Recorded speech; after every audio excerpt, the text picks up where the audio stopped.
Hey everybody, it's me, Edward Jones, back with a new video. The road to constitutional carry in South Carolina. Well, I'm at the finish line.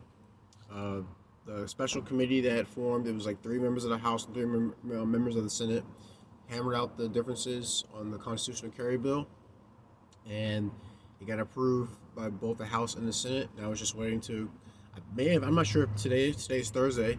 It may have come across Henry's desk. I know that typically for something like that, they would have like a big press conference. I haven't seen it so far, but just waiting for his signature, and then constitutional carry will be the law in South Carolina, and that's a good thing.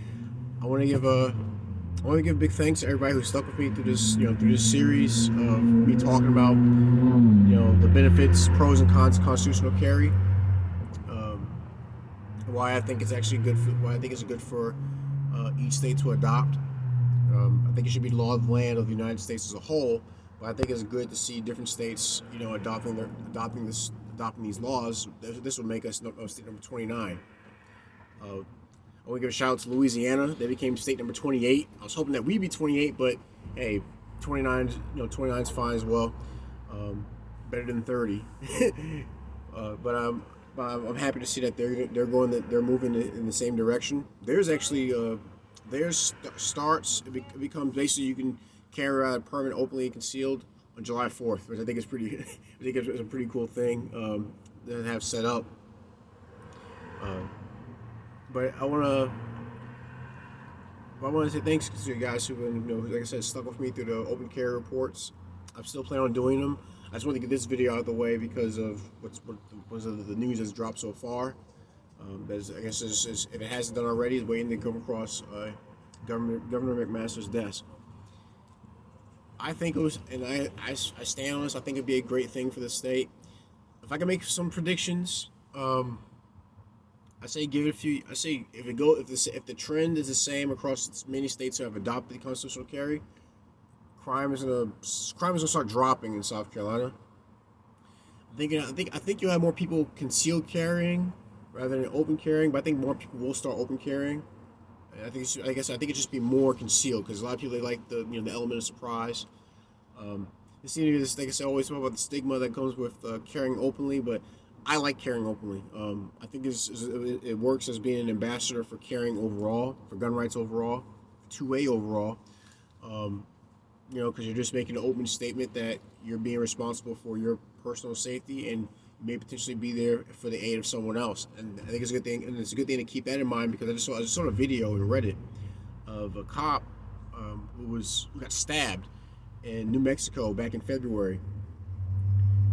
He was reporting to he was solo reporting to a trespassing call, and the guy he thought was the one who called was turned to be his attacker.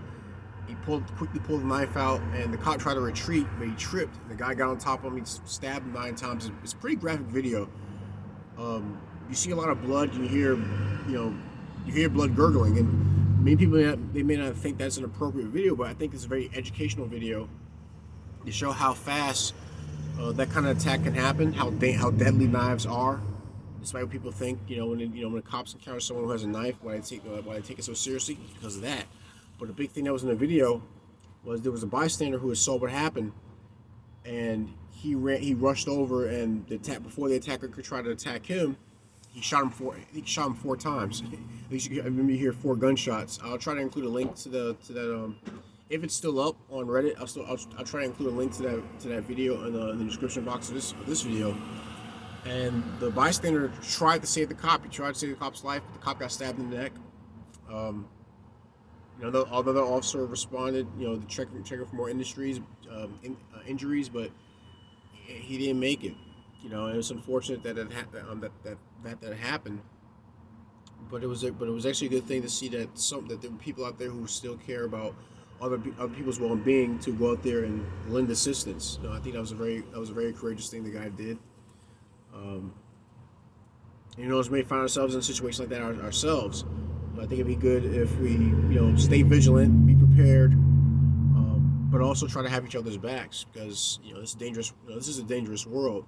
But thankfully, we have the liberty to be able to do something about it.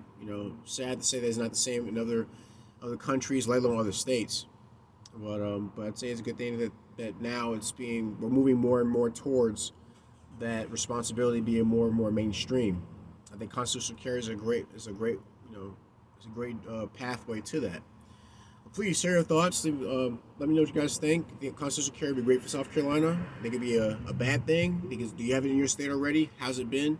I love to read everyone's comments. Please like, share, and subscribe. If you want to help out with the channel, on our homepage, you see the PayPal link and the Cash App link. All donation amounts are appreciated. Any gripes, complaints, send me a PM. I say I can do to address them, and I may bring up some more stuff as I do my open carry report, which is around the corner from this video. That's it. Road to constitutional carry in South Carolina. I'm Elroy Jones. You guys take care. Be safe. Stay strapped. And God bless.